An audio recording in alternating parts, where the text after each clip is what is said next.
This is planet Earth. It's a world in peril, a world where anything is possible. It's a world where a small group of people can make a huge difference.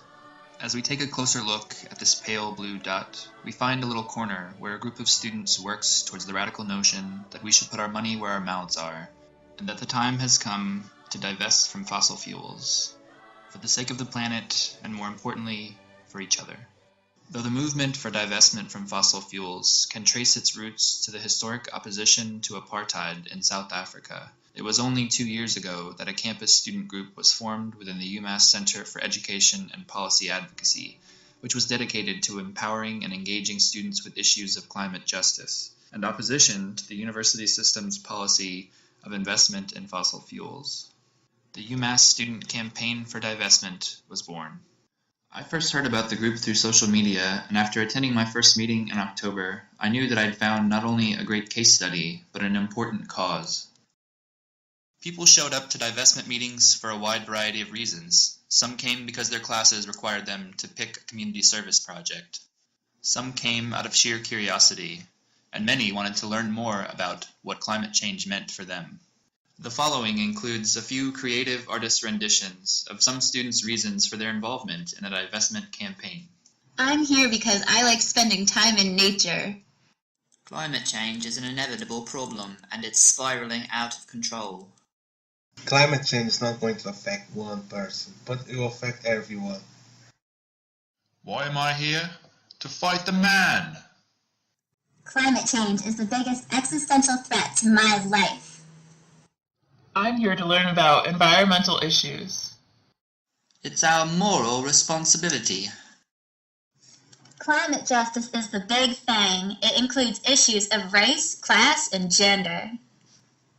The group meetings proved both dynamic and exciting, with a diverse group of members, an all-female leadership team, and a clear set of goals and strategies, not only for promoting divestment from fossil fuels on campus and within the administration, but for escalating and confrontational tactics in the face of opposition and outright contempt from the administration and university board of trustees.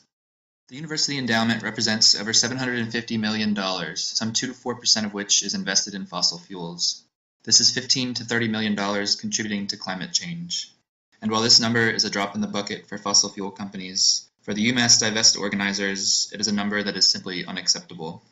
It raises questions of justice and equity and the university's values, because climate change disproportionately affects communities of disadvantage throughout the world.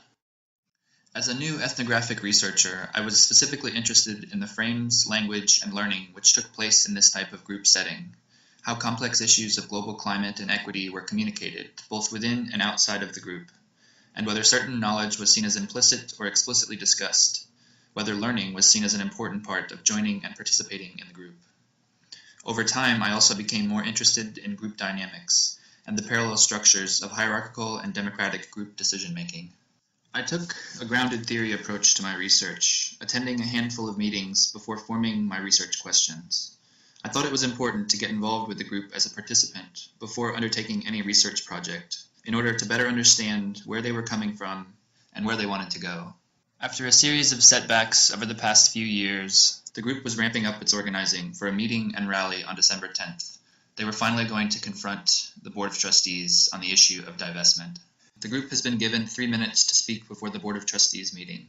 They're seeking a definitive yes or no answer, rather than the non-committal nods of support they've received from the Chancellor and campus sustainability managers. My early findings are in some ways expected, and in other ways surprising. I found that communication was key. For the group to reach others, effective communication tactics have proven paramount.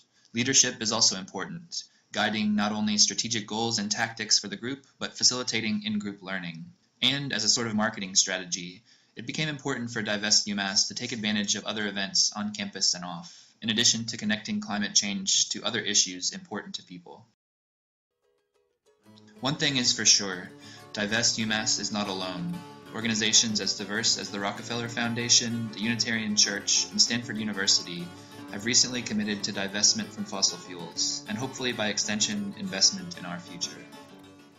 Created using Powtoon.